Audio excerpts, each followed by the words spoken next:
Trading habitat 39 किताब आपके trading career को एक अलग स्तर पर ले जाएगी और आपको बेहतर मानसिकता के साथ मदद करेगी। दुनिया की प्रसिद्ध किताबों में से एक। अपने ट्रेडिंग करियर को अवश्य पढ़ें और सुधारें। ट्रेडिंग हैबिट्स दुनिया के सबसे शक्तिशाली स्टॉक मार्केट नियमों में से 39। मैंने ट्रेडिंग कब शुरू की? अपने जीवन को पीछे मुड़कर देखता हूँ तो मुझे ऐसा समय याद नहीं जब मुझे बाज़ारों में कोई दिलचस्पी नहीं थी। एक किशोर के रूप में मैं कंपाउंड रिटर्न टेबल और समय के साथ बढ़ती पूंजी के जादू से रोमांचित था। इंटरनेट से पहले मुझे अखबार के स्टॉक कोड्स देखना याद है। व्यापार और बाज़ारों के लिए मेरा प्यार बढ़ता रहा। मैंने पिछले 20 वर्षों में निवेश और व्यापार किया है। एक सफल ट्रेडर बनने की मेरी इच्छा ने सैकड़ों व्यापारी पुस्तकों को पढ़ने और जो मैंने सीखा है उसे अमल में लाने के लिए प्रेरित किया है। क्योंकि सीखने की अवस्था इतनी कठिन थी कि मैंने नई व्यापारियों के लिए एक शॉर्टकट बनाने का फैसला किया। जब मैं शुरुआत कर रहा था तो मैं जिस तरह की जानकारी चाहता था उसका अध्ययन कर सकता था। मैंने सभी प्रमुख सिद्धांतों को संक्षेप में बताया है कि एक नए व्यापारी को आसानी से समझने योग्य प्रारूप में जानने की ज़रूरत है। मेरा लक्ष्य एक नए ट्रेडर को तेज़ी से गति प्रदान करना है और बहुत कम जोखिम के साथ सफलतापूर्वक ट्रेडिंग कराना है। मुझे आशा है कि आप मेरे साथ जुड़ेंगे क्योंकि मैं आपको दिखाऊंगा कि कैसे कम दबाव और न्यूनतम जोखिम के साथ अपनी पूंजी का निर्माण और विकास करना है। सबसे अधिक संभावना है कि यह आपके द्वारा किए जाने वाले सबसे पुरस्कृत कार्यों में से एक होगा। द पावर ऑफ हैबिट्स सही व्यापारिक व्यवहार नियमों के रूप में शुरू होते हैं और आदतों में विकसित होते हैं। एथलेटिक्स, व्यवसाय और मनोरंजन में शीर्ष प्रदर्शन करने वाले वे हैं जो अपने द्वारा की जाने वाली प्रत्येक क्रिया पर ध्यान से विचार करते हैं। अभिजात वर्ग ने खुद को फुर्तीला होने के लिए प्रशिक्षित किया है। आदतन सही काम करना सही समय पर। उनके वर्षों के अध्ययन और अभ्यास ने उनके दिमाग और शरीर को दबाव या अनिश्चितता की परवाह किए बिना किसी हिचकिचाहट के प्रतिक्रिया करना सिखाया है। पहली बार जीतने वाली तकनीक का अध्ययन करते समय प्रक्रिया यांत्रिक और विचारशील होते हैं। ए करें फिर बी और आप संभावत सी पर पहुंचेंगे। कार्रवाई में गति यह जानने से आती है कि गहरे अवचेतन स्तर पर क्या करना है। एक बार जब आप जानते हैं कि सही कदम उठाना है तो अंतिम चरण समर्पित अभ्यास के एक नियम के लिए प्रतिबद्ध होना है। तभी आप अपने विरोधियों को मात दे पाएंगे। ट्रेडिंग में पहला कदम यह सीखना है कि लाभदायक होने के लिए आपको क्या करने की आवश्यकता है। शिक्षा आपकी पहली प्राथमिक होनी चाहिए। ट्रेडिंग शब्दावली की अपनी समझ को विकसित करना आपकी सफलता के लिए महत्वपूर्ण है। ट्रेडिंग के तरीके, trading system, trading plan, risk reward ratio ये नए लोगों के लिए रहस्यमय लग सकते हैं। ट्रेडिंग जानकारी के अच्छे स्रोत खोजें और जितना हो सके सीखें। चार्ट अध्ययन के माध्यम से निरंतर सीखना, मूल्य पैटर्न का परीक्षण करना, अनुभवी व्यापारियों के साथ बातचीत करना और महान व्यापारी सामग्री पढ़ने एक नई व्यापारी की विकसित करने की सबसे अच्छी आदत है। हमेशा कल की तुलना में आज बेहतर होने पर ध्यान केंद्रित करें। अपने विरोधियों पर लाभ प्राप्त करने का दूसरा तरीका अनुशासन के साथ व्यापार करना है। अधिकांश व्यापारी अपनी भविष्यवाणियों, विचारों और भावनाओं के आधार पर व्यापार कर रहे हैं। ये सबसे खराब ट्रेडिंग सिग्नल है। इसके बजाय व्यापारी नियम विकसित करें जो आपका मार्गदर्शन करेंगे। अपने विचारों को व्यापार संकेतों के साथ बदलें। अपने अहंकार को स्थिति के आकार के साथ बदलें और अपनी भावनाओं को एक व्यापार योजना के साथ बदलें। जब आपके पास नियमों का सही सेट होता है और लंबे समय तक उनका पालन करते हैं तो वे धीरे धीरे आपके व्यापारी व्यक्तित्व और कौशल का हिस्सा बन जाएंगे और आपके अवचेतन स्तर पर उनका पालन करेंगे। आपको पता चल जाएगा कि आप ट्रेडिंग तक पहुंच गए हैं। परिपक्वता, जब आप ट्रेडिंग नियमों को तोड़ना असहज हो जाता है, यह दर्शाता है कि वे आपके लिए दूसरे स्वभाव के हो गए हैं और वे आपके भावनात्मक रूप से प्रेरित आवेगों से अधिक शक्तिशाली है। शक्तिशाली व्यापारिक आदतों के विकास और अभ्यास ने मुझे शेयर बाजार में 20 से अधिक वर्षों से सफल बना दिया है और वे आपकी भी मदद कर सकते हैं। ट्रेडिंग हैबिट्स, दुनिया के सबसे शक्तिशाली स्टॉक मार्केट नियमों में से 39। रूल नंबर 1, एक विजेता व्यापार प्रणाली को या तो बड़ी जीत प्रतीक्षक या बड़ी जीत और छोटे नुकसान के लिए डिज़ाइन किया जाना चाहिए। लाभदायक ट्रेडिंग के दो रास्ते हैं, जीतने वाले ट्रेडों की सटीकता और जीतने वाले ट्रेडों का आकार। समान आकार की जीत और हानि के साथ एक व्यापार प्रणाली के नुकसान की तुलना में अधिक जीत होनी चाहिए। यह सामान्य ज्ञान की तरह लग सकता है, लेकिन जब नुकसान को हाथ से निकलने दिया जाता है तो उच्च जीत दर प्रणाली जल्दी से लाभहीन हो सकती है। इनमें से कई सिस्टम खोने वाले ट्रेडों को चलाने के लिए बहुत अधिक जगह देते हैं और वे व्यापार के लिए वापस आने या लाभदायक बनने के लिए पर्याप्त समय तक अपनी उच्च जीत दर प्राप्त करते हैं। उच्च दर प्रणाली अब काम नहीं करती है जब बाजार का माहौल सीमा से ट्रेडिंग में बदल जाता है, क्योंकि ट्रेडों को खोने से हमेशा वापस उछाल नहीं आता है। इन प्रणालियों को एक प्रविष्टि की सटीकता और सफलता की संभावना पर बनाना जाना चाहिए, न कि धारणा करने और उम्मीद करने के बजाय कि खोने वाला व्यापार वापस आ जाएगा। उच्च जीत दर ट्रेडिंग सिस्टम में भी हारने वालों को कम करना महत्वपूर्ण है, क्योंकि एक बड़ा नुकसान पहले अर्जित लाभों को वापस नहीं देता है। उच्च जीतने वाले प्रतीक्षक सिस्टम को उन बाधाओं पर बनाना जाना चाहिए जो लाभदायक मूल्य लक्ष्य तक पहुंच गए हैं या स्टॉप लॉस तक पहुंचने से पहले लाभ के लिए पिछला स्टॉप मारा गया है।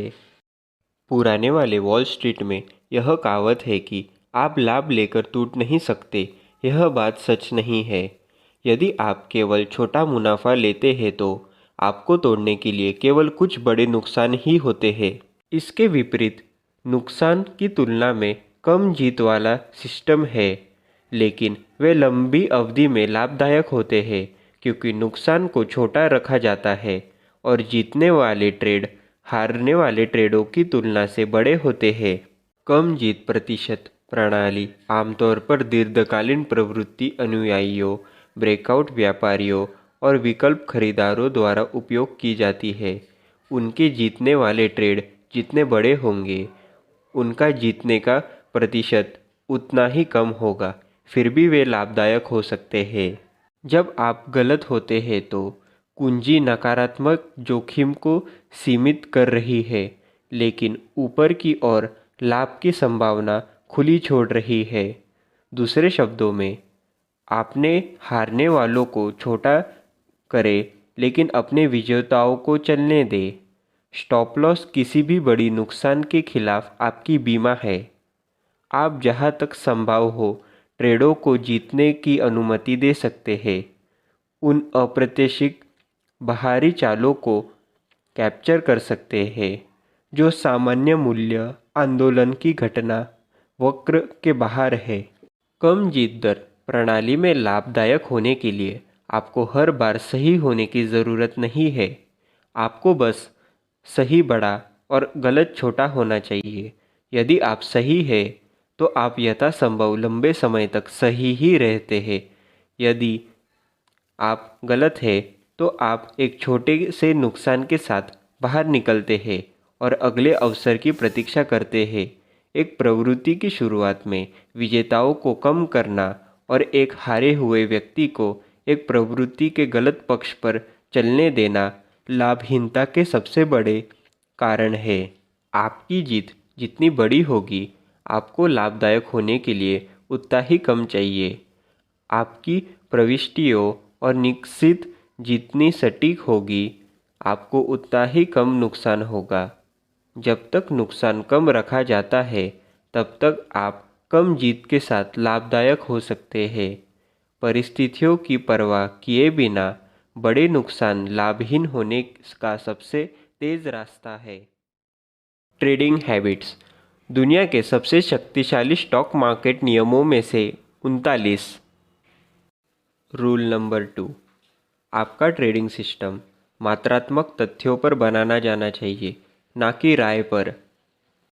कुछ नए व्यापारियों ने व्यापारिक राय और भविष्यवाणियों से व्यापारिक मूल्य कार्रवाई और संकेतों के लिए स्नातक किया है। नए व्यापारी भविष्यवाणियों के आधार पर ट्रेड कर सकते हैं, लेकिन पेशेवर अपने ट्रेडों को तथ्य पर आधारित करते हैं। एक संकेत मूल्य कार्रवाई एक तकनीक संकेत, एक प्रवृत्ति रेखा या एक मूल्य पैटर्न के आधार पर व्यापार करने का एकमात्र कारण है। अपने लाभ के लिए बाजार के मनोविज्ञान का उपयोग करते समय भी आपको इन तकनीक रणनीतियों पर विचार करना चाहिए।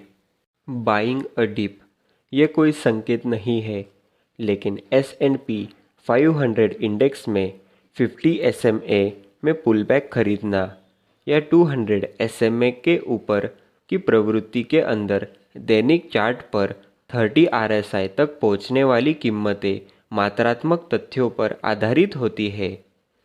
सिग्नल्स को ऐतिहासिक चार्ट पर शोध किया जाना चाहिए।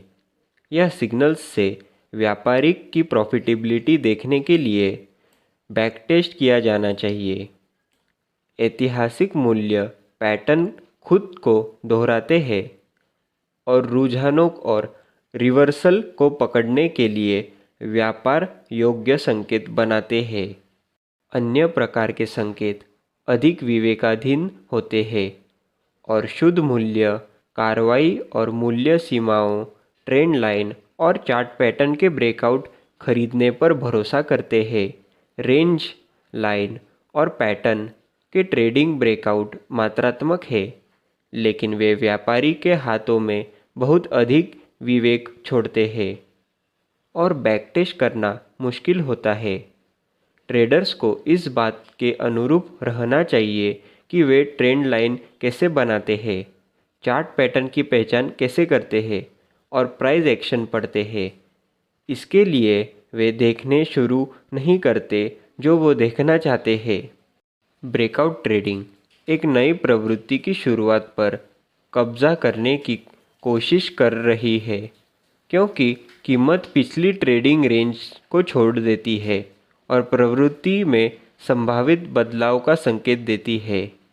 एक व्यापार लेने का एक कारण भी एक कुबड़, एक विश्वास, एक भावना या एक भविष्यवाणी से व्यापार करने से बेहतर है। मैं व्यक्तिगत रूप से अधिक मात्राबद्ध व्यापार संकेतों पर उपयोग करना पसंद करता हूँ, जैसे मूल्य समर्थन और प्रतिरोध स्तर, चलती स्रोत पर MACD और RSI। व्यापार में प्रवेश करने के लिए एक विशिष्ट कारण होना महत्वपूर्ण है जो आपके पक्ष में बाधाओं को रखेगा। यह आपको एक अच्छा जीतने का प्रतिशत, जोखिम या इनाम अनुपात और आपके समय सीमा में प्रवृत्ति के दाईं ओर रहने का एक शानदार मौका देता है। मात्रात्मक संकेतों के बिना व्यापार का मतलब है कि आप बेहतर ढंग से व्यापार कर रहे हैं। आपने विवेकाधीन व्यापार को मात्रात्मक संकेतों से बदले, जो आपके व्यापार में प्रवेश करने का एक विशिष्ट कारण बताते हैं।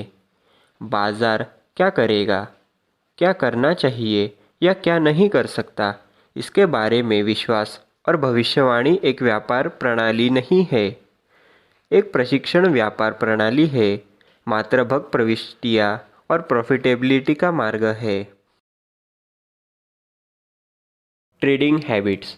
दुनिया के सबसे शक्तिशाली स्टॉक मार्केट नियमों में से 39।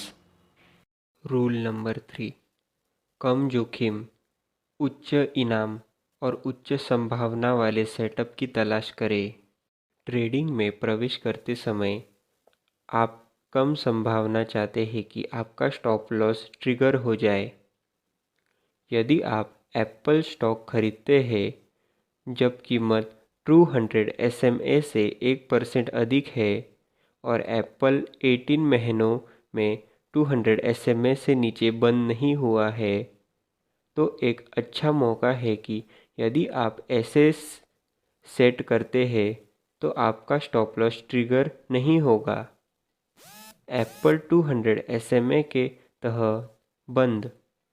यदि आपका स्टॉप लॉस हिट हो जाता है तो आपको अपने खाते के लिए कम जोखिम होना चाहिए। $1,00,000 ट्रेडिंग खाते में एप्पल के 100 शेयरों को $120 प्रति शेयर पर खरीदना। आपकी प्रविष्टि से $1.20 दूर दिन के स्टॉप लॉस के साथ एक कम जोखिम वाला सेटअप है। बेशक यह कम जोखिम है जब तक कि अगले दिन कमाई जारी नहीं की जा रही है, जबकि आप अभी भी एक सेटअप की स्थिति को धारण कर रहे हैं।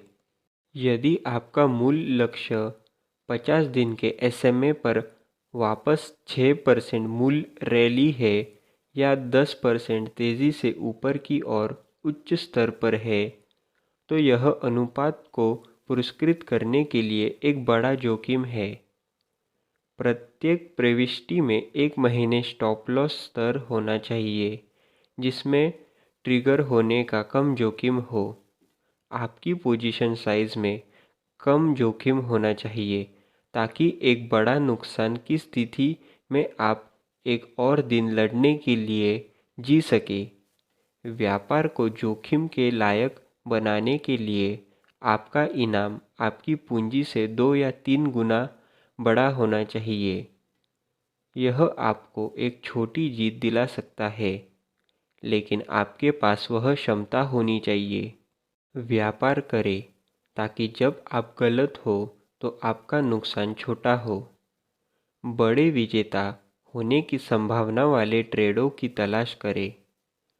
जब ऑर्डर्स कम हो तो दर्ज करें कि इससे पहले कि आप बाहर निकलने के लिए पर्याप्त लाभदायक हो, आपका स्टॉप लॉस हिट हो जाएगा। जीतने वाले ट्रेडों को अधिकतम करने के लिए ट्रेलिंग स्टॉप लॉस का उपयोग करें। जब आपके पास कोई कारण हो तो विजेता से बाहर निकले और इसलिए नहीं कि खुले लाभ आपको परेशान करते हैं। Trading habits. दुनिया के सबसे शक्तिशाली स्टॉक मार्केट नियमों में से 39। रूल नंबर 4, प्रश्न का उत्तर। क्या चलन है?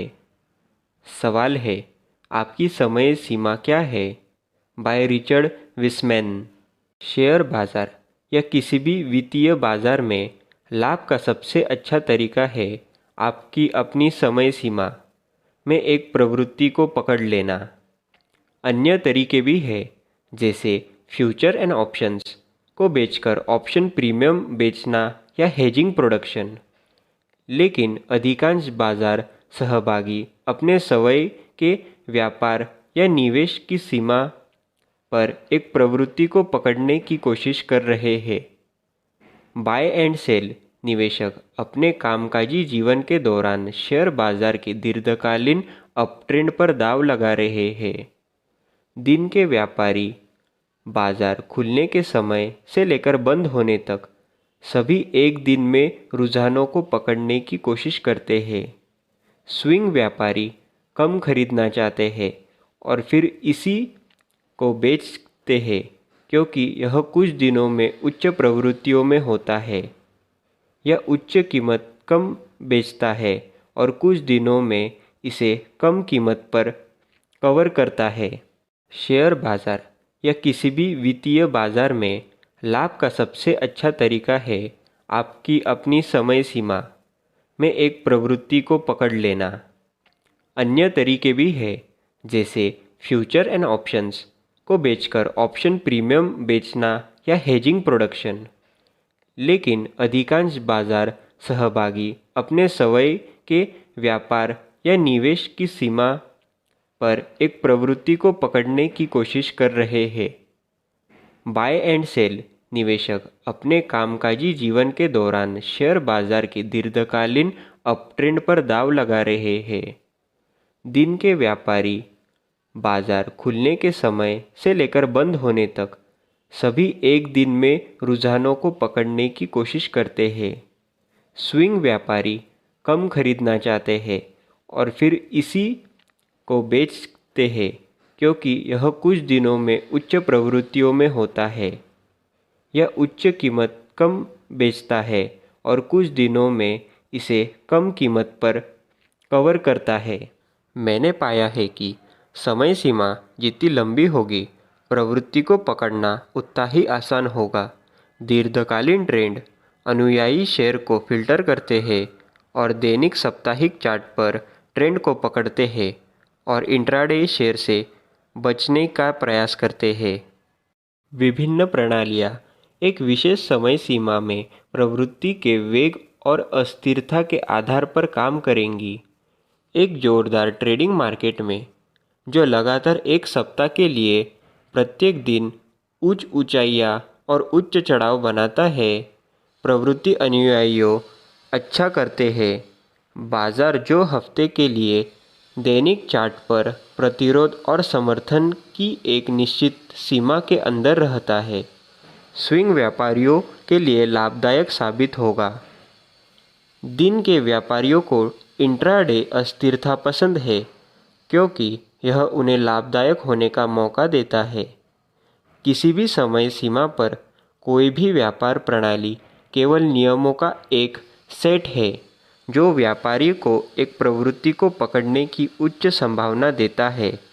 एक व्यापार प्रणाली का निर्माण और एक व्यापार योजना विकसित करते समय आपका लक्ष्य ट्रेंड को पकड़ के की खोज करना है, जो आपको मनोविज्ञान और आर्थिक रूप से लाभदायक बनाता है। ट्रेडिंग हैबिट्स दुनिया के सबसे शक्तिशाली स्टॉक मार्केट नियमों में से 39। रूल नंबर 5, लंबी अवधि के ट्रेंड को स्थापित करने के लिए वीकली चार्ट से शुरू करें और फिर उस प्रवृत्ति की दिशा में व्यापार करने के लिए डेली और आवरली चार्ट के माध्यम से काम करें। यदि आप लंबी अवधि के ट्रेंड की दिशा में व्यापार कर रहे हैं, तो संभावनाएं बेहतर होंगी। स्टॉक, कमोडिटी, यहाँ तक कि एक संपूर्ण परिसंपत्ति वर्ग के संचय या वितरण द्वारा दीर्घकालीन चार्ट पर ट्रेंड बनाया जाता है। उस समय के दौरान एक संपत्ति जमा हो रही है, खरीदार खरीद रहे हैं और फिर उस संपत्ति को पकड़ रहे हैं। उस बाजार से नीचे की ओर बिकवाली के दबाव को हटा रहे हैं। चार्ट पर ऊंचे ऊंचे और ऊंचे चढ़ाव इसलिए दिखाई देंगे।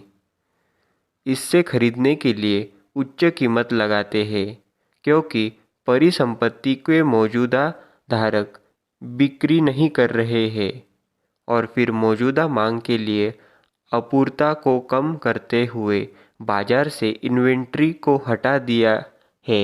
म्यूचुअल फंड समय के साथ एक स्टॉक जमा करते हैं, क्योंकि वे इससे प्रमुख होल्डिंग के रूप में स्थापित करना चाहते हैं। लार्ज मनी मैनेजर एक बार में स्टॉक के लाखों शेयर नहीं खरीद सकते। इसके बजाय वे चरणों में खरीदना करते हैं, ताकि वे कीमत को बहुत तेज़ी से न बढ़ाए और इससे जमा करना बहुत महंगा हो जाएगा। वे कीमतों को गिरावट का इस्तेमाल अपनी हिस्सेदारी बढ़ाने के लिए करेंगे। एक प्रमुख स्तर अपट्रेंड के विरुद्ध शेयरों के लिए 50 SMA है।